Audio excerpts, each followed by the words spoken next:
And for the total number of females, there are 95. So we'll get 18 out of 95. That's going to be our probability that a female surfer, there are 95 of them, has an advanced surfing style, 18.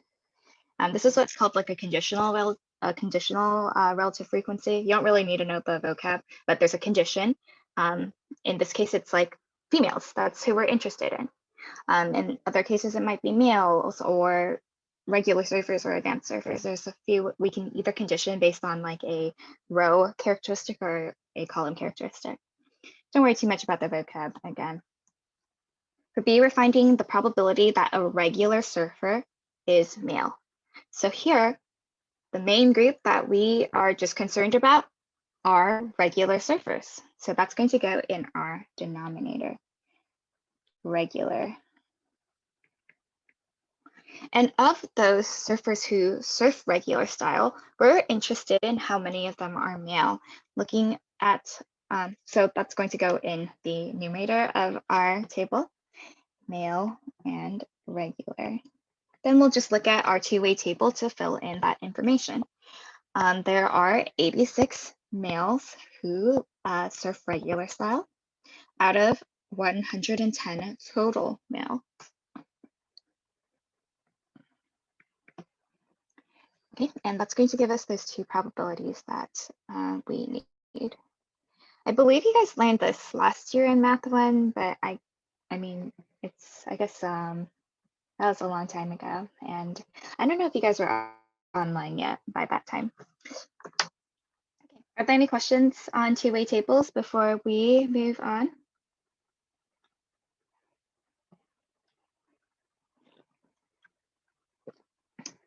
All right, so 5.4 deals with something called a disjoint and or overlapping event.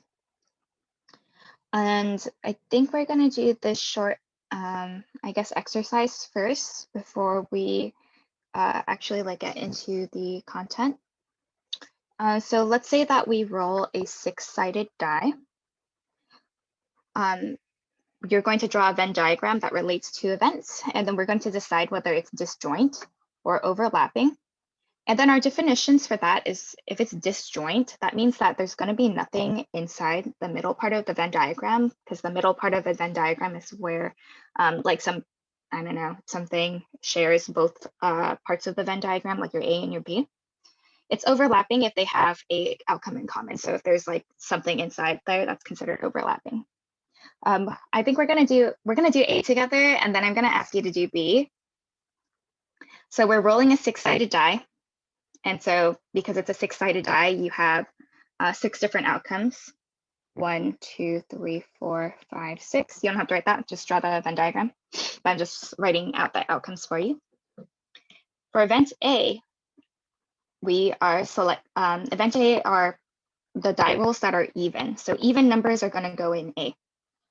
Event B is prime numbers. I think it should be odd. I'm going to change. Oh, actually, never mind. Sometimes like something is not even going to be on there. So I'm lying. So B is prime numbers. So numbers that are prime are going to go in B. And then for A and B, a number that is even and prime would go inside. So we're just going to take a look at each of these numbers and decide which part of the Venn diagram it's going to go in. Number 1 is not an even number, and it's actually not a prime number either, because the definition of a prime number is it can be divided by 1 in itself. That means it needs 2 factors, and 1 only has 1 factor, so 1 does not even go on this Venn diagram. Then we look at 2. Is 2 an even number? Yes, it is. Is 2 a prime number? Yes, it is. So 2 is going to go inside. Then we'll do the same thing for the rest. So 3, that's a prime number. 4 is an even number. 5 is a prime number. And 6 is an even number.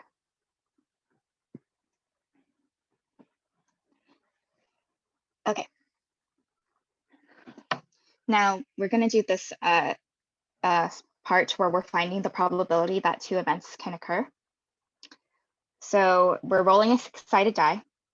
The probability of event A is how many outcomes are an even number out of our total number of outcomes. So looking at our Venn diagram, there are 1, 2, 3. So be careful when you're using a Venn diagram, because sometimes my students, they'll only count like what's in here and they'll forget about the one in the middle. So just be careful about that. So for probability of getting an even number, that's 3 out of 6 or 1/2.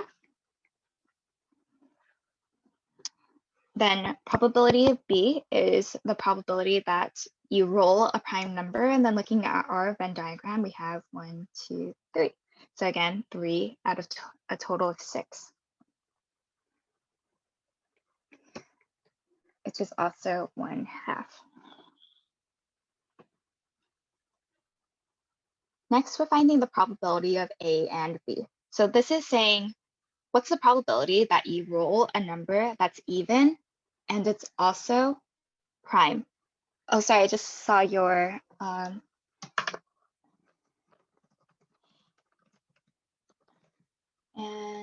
the reason why I put 2 in the middle is because 2 is an even number and it's also prime. Because the definition of prime number is you could divide it only by 1 in itself. And for 2, it's 2 and 1. So 2 is the only even prime number in the world.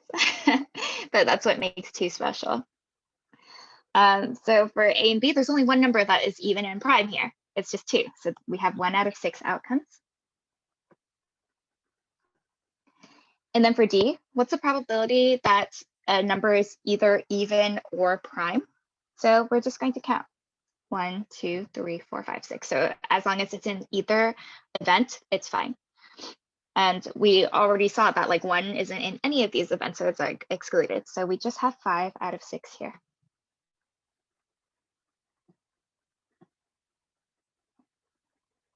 Okay, so I'm going to ask you to do B. It's going to be very similar, but the events are different. So in B, event A is 2 or 4. Event B, the result is an odd number. So fill out the Venn diagram and then find the probabilities of event A, event B, the probability that they occur at the same time, so A and B. So it has to, your result has to be 2 or 4 or and an odd number. And then D is the probability that any of them happen.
I'll give you another minute and a half and then we'll go over this. And then I'll point out something interesting that happens. And it's a fact that we're going to use for today's lesson.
Can you guys believe it's almost like the end of January? It's already like the 22nd.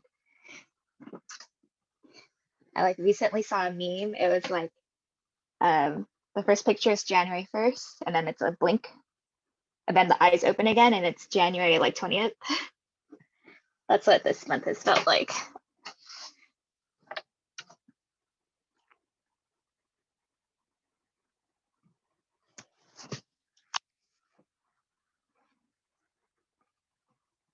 Oh, I guess we forgot to do one thing, but when we go over it, I'll talk about it. I don't know if time passes by as fast for you guys.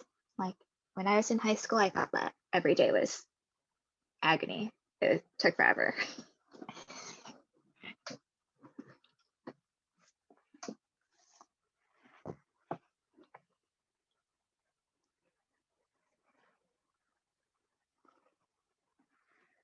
Yesterday was the 21st century, 21st day, and 21st year. Wow. We're not going to get one of this for another 100 years.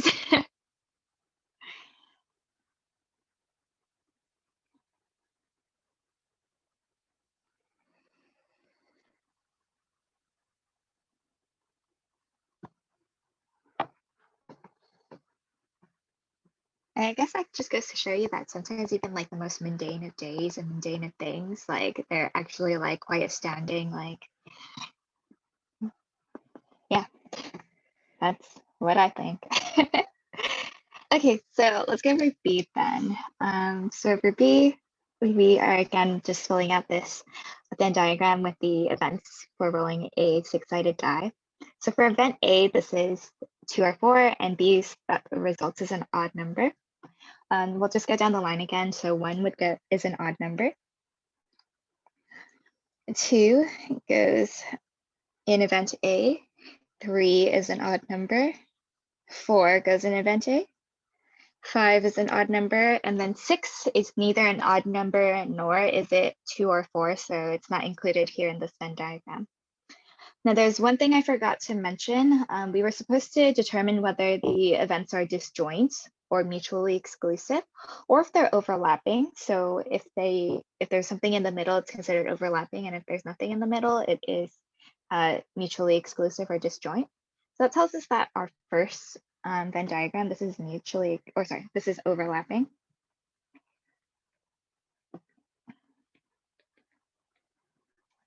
That's because there's event that they both share. And then for event B, this is mutually exclusive.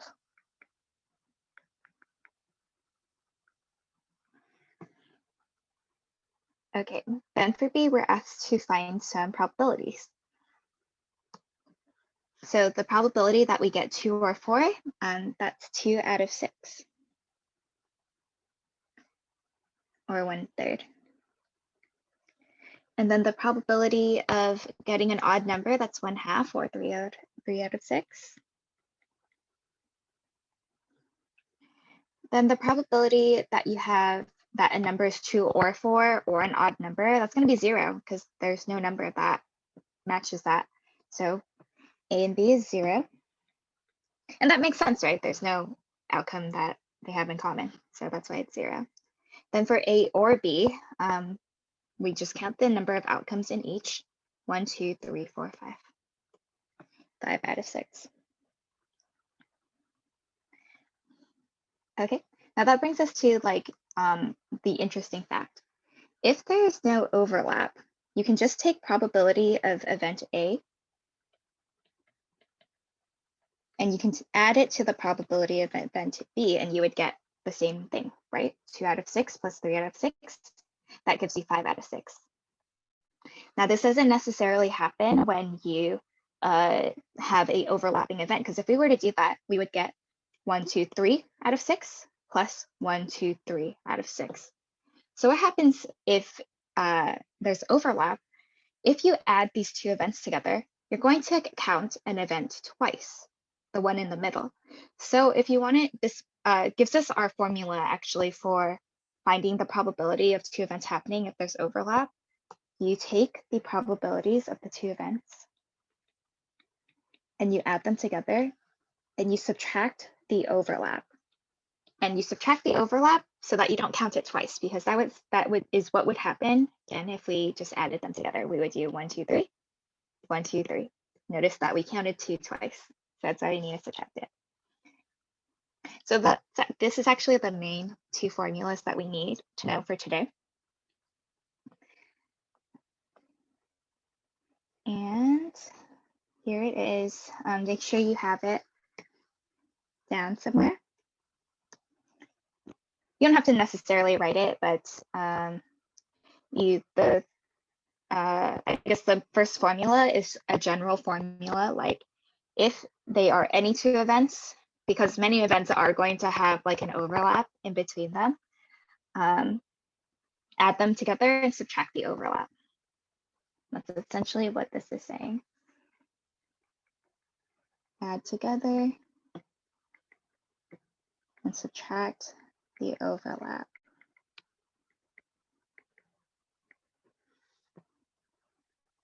And if they are 2 disjoint events, like there is no overlap, so you can just add them together.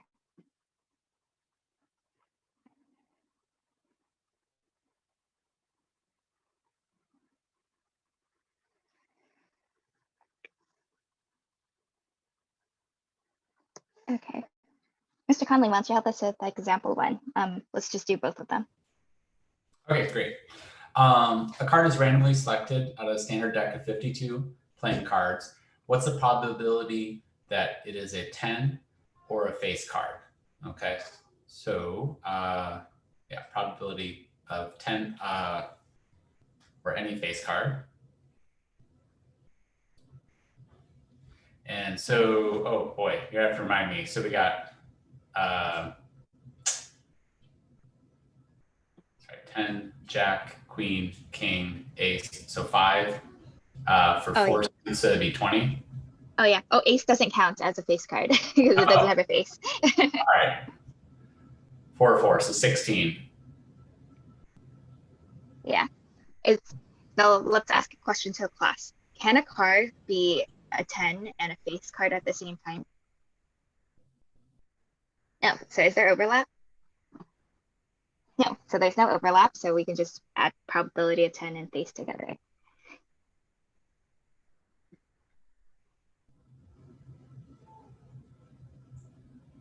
Oh, who do we multiply by? Oh, I see it. You already have it separate. Yeah. So there's 3 face cards, King, Queen, Jack, right? And then you multiply by 4 because there's 4 suits, 12. 16 over 52. You can also reduce that if you would like. That would reduce to 4 over 13.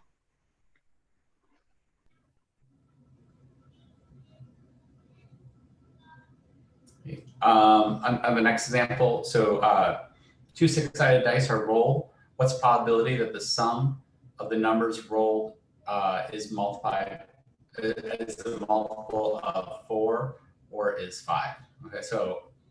Oh yeah, we'd have to make a table actually for that. Yeah, let me make the table real quick. 1, 2, 3, 4, 5, 6. So we've made this table before, so I think you guys know how to make it.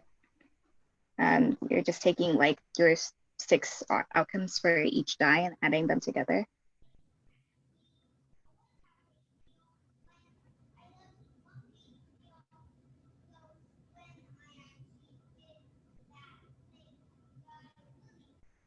Oh no, I'm like messed up. Just realized that. That's supposed to be 2.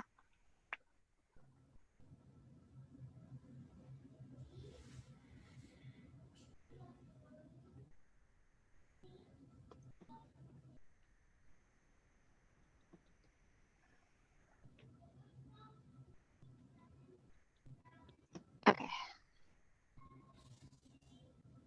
All right, great. So circling all of our multiples of 4.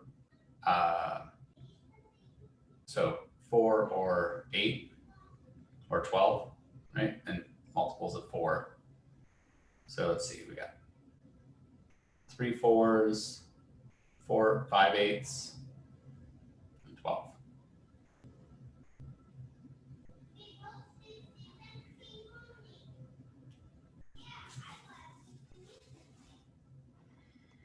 Okay, So that gave us are we doing, what am I looking at? 36, so it's 3, 8, 9, 9 out of 36 for multiples of 4.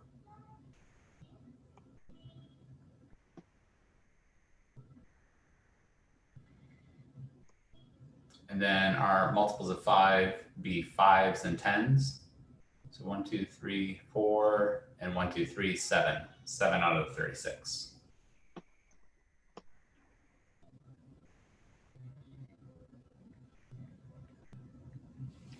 great. And then we just add them together because if you notice, there are no numbers here that are both a multiple of 4 or 5. We get 16 out of 36.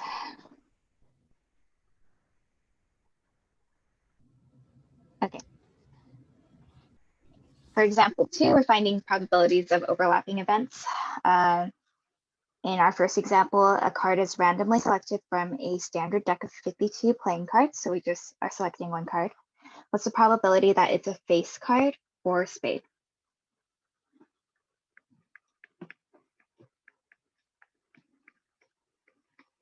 Okay, now let's write out our formula first. So it's going to be the probability of face plus the probability of spade. Now let's ask ourselves, can a card be a face card and a spade at the same time? Can they? Is this an overlapping event? That's going to tell us if we need to subtract.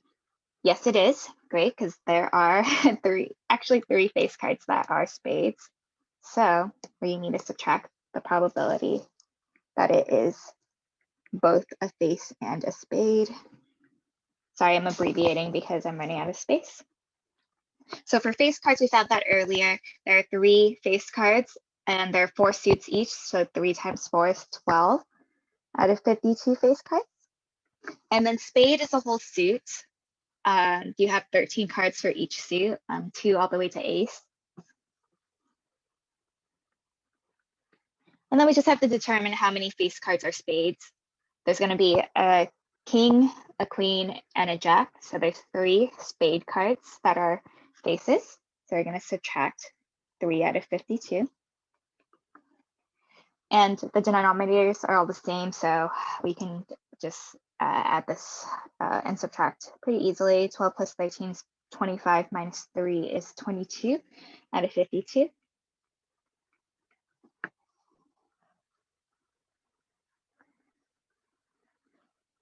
Okay. Next question is a bag contains cards numbered 1 to 20. One card is randomly selected. What's the probability that the number on the card is 3 or a multiple of 4? I'm just going to write out the numbers 1 through 20.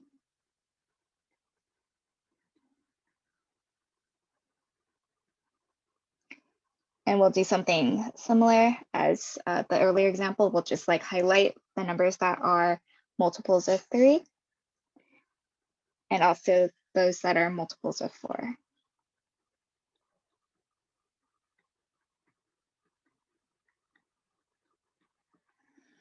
Okay, so we want to find the probability that it's a multiple of 3 or a multiple of 5 or 4, I mean.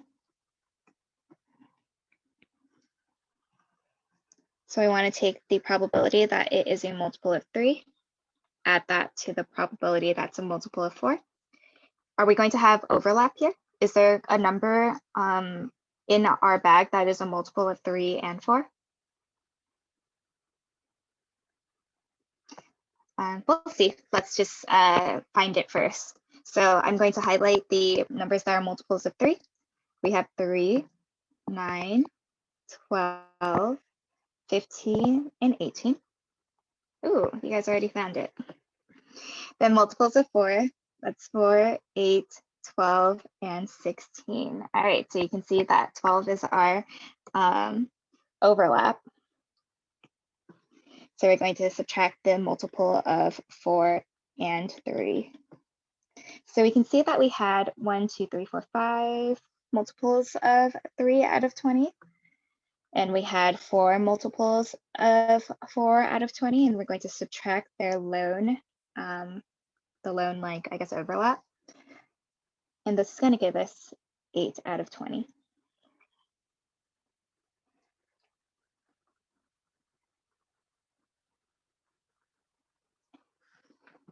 What about 6? Oh, did I forget about 6? I guess I did. So I think we just have to add 1 to our answer. So this should be 6 plus 4 minus 1, and then 9. Is 20 supposed to be highlighted too? Yeah, I guess so. I guess I just missed a few. There it is, 20. So this should be 5. Then our answer should be 10, actually. Thank you for catching that. Okay.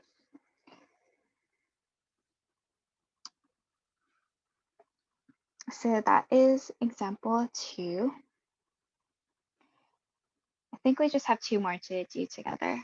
Check the time, we're still doing pretty good on time. In example 3, we're going to use this formula, probability of A or B, and we're going to use it to find a missing probability.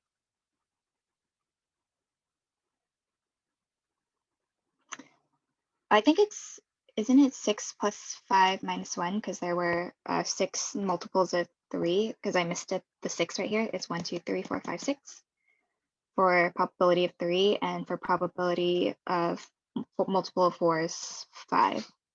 Yeah. Okay. In example 3, the first part, there are 200 students in a senior class. 113 of them are varsity athletes or on honor roll. 74 are varsity athletes, and 51 are seniors are on honor roll. What's the probability that they are both that a randomly selected senior is both a varsity athlete and on honor roll? So let's do this in 2 parts, because we're asked to find the probability of a random senior being selected who is both a varsity athlete and honor roll. So let's just find how many varsity students there are who are on both varsity and on honor roll, and then we'll divide that by 200. So according to this information, there are 113 students who are varsity or honor roll. 74 seniors are varsity. 51 seniors are on honor roll. If we were to add 74 and 51 together, you'll see that that is going to be greater than that 113. So we know that there is going to be overlap. So we'll use that probability formula that we had earlier. We'll take the probability that they're either, set it equal to the probability of the 2 events separately, and then that missing number X is going to be the overlap.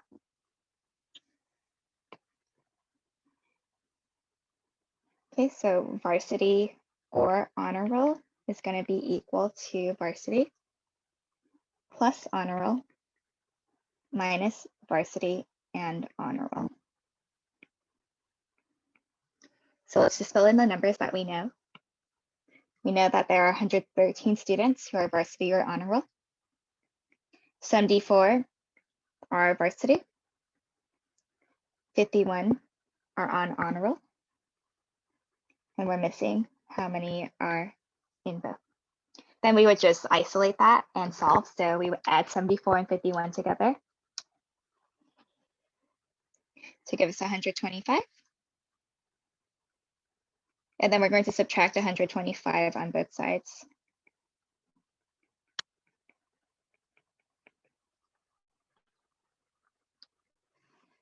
This is going to give us negative 12. But because this varsity and honor roll, that's a negative number, we can just multiply the entire thing by -1 or divide it by -1. You'll get that there are 12 students that are, or 12 senior students who are on varsity and honor roll. And then we can answer the last part of this question. What's the probability that a randomly selected senior is both a varsity athlete and on honor roll? So we're just going to take this 12 that we got, and then we divide it by the total number of students in senior class. We'll get 12 out of 200.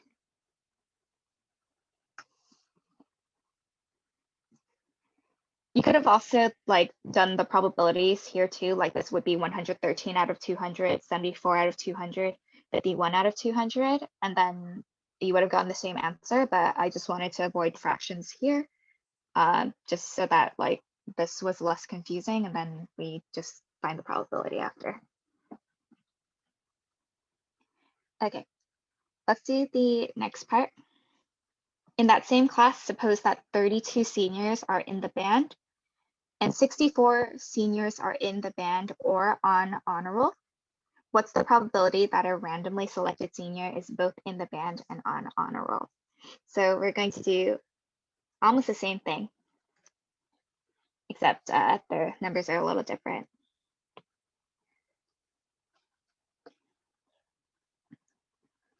Okay, so we know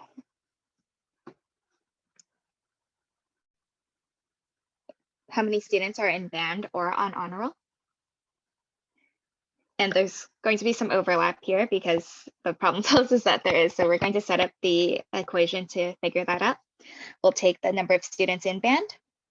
We'll add the number of students in honor roll. And we'll subtract the number of students who are in both. Then we'll fill in the numbers that we know. There are 64 students in either. 32 are in band. And from earlier, we saw that 51 seniors are on the honor roll. And then we're going to subtract the overlap. And then we'll do math very similarly to before, add 32 and 51 together to get 83. And then subtract 83 on both sides. You could also subtract 64 and then bring the B and the H onto the other side as well. Regardless, we'll get the same answer.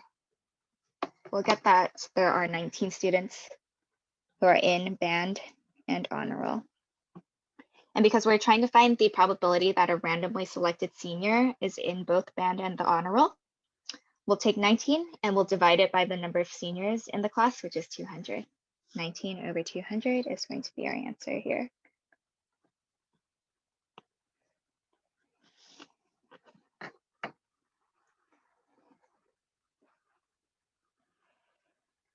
Okay, any questions so far on disjoint events?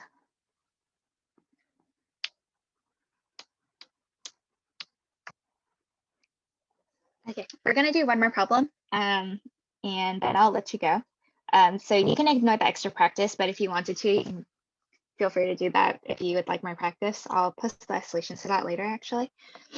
You'll find it like in the normal post. So for example, we're gonna do something that we do in my AP Stats class.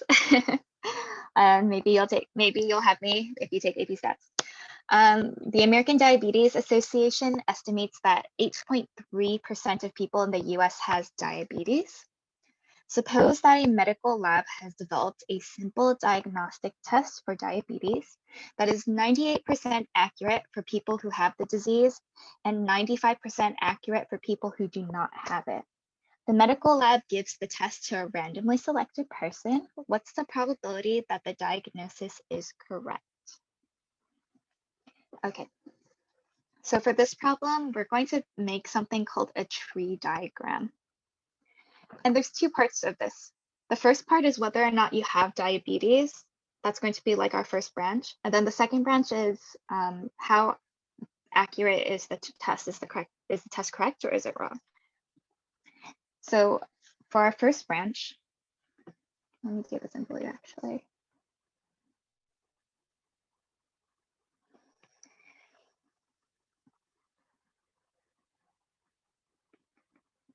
A person either has diabetes or they don't.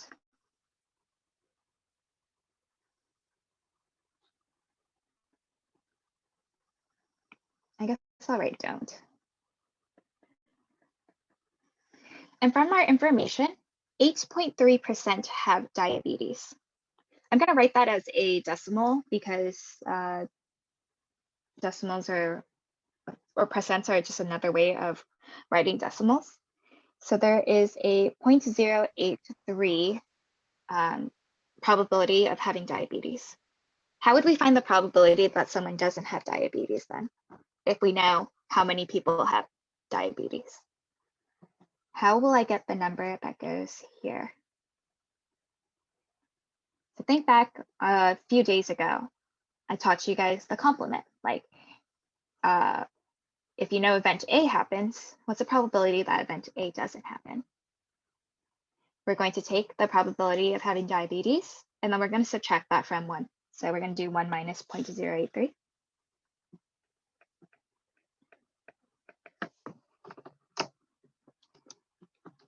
And that's going to give us 0.917.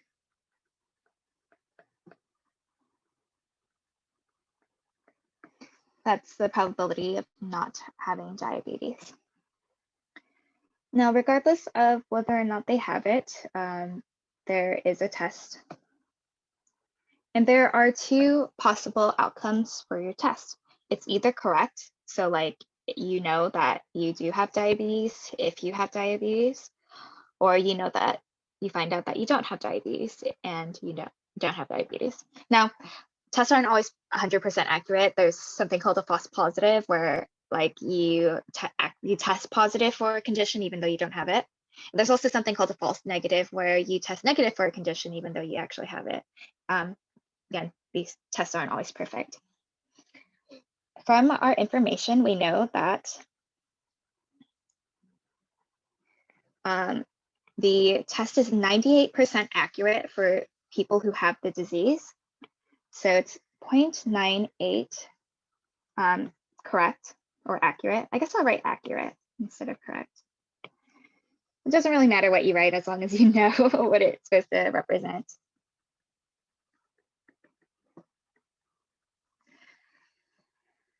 And then it is 95% accurate for people who don't have it. So in the don't branch, it's accurate 95% of the time, 0.95. Okay, so if it's accurate 98% of the time, that tells us that it's inaccurate 2% of the time.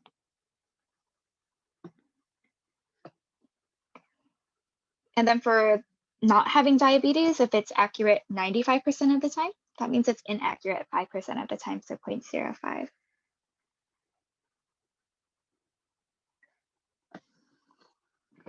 Okay, so we've created the tree for the possible probabilities that we have for a person who takes a diabetes test, regardless of whether they have diabetes or not. The last part of this question is asking what's the probability that the diagnosis is correct. So we have 2 branches on our tree diagram for a correct diagnosis. We have this one right here, where you have diabetes and you get a correct test result. And also if you don't have diabetes and you get an accurate test result. So when you have a tree diagram, what you do is you multiply the probabilities on the branch. So like here, we would take 0.083 and we'd multiply that by 0.98. And that gives you the probability that someone has diabetes and they get a correct diagnosis. This is 0.08134. And we also want the probability that one doesn't have diabetes and they get a correct test result. So this is 0.917 times 0.95.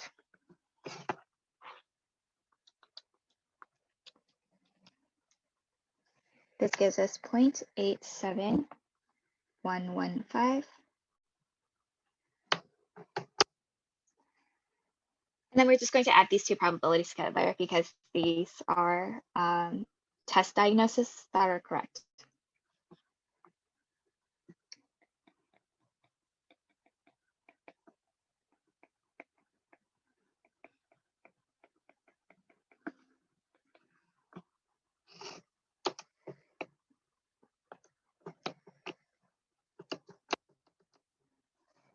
And this gives me 0.952, and I'm just going to round to the 4th decimal place.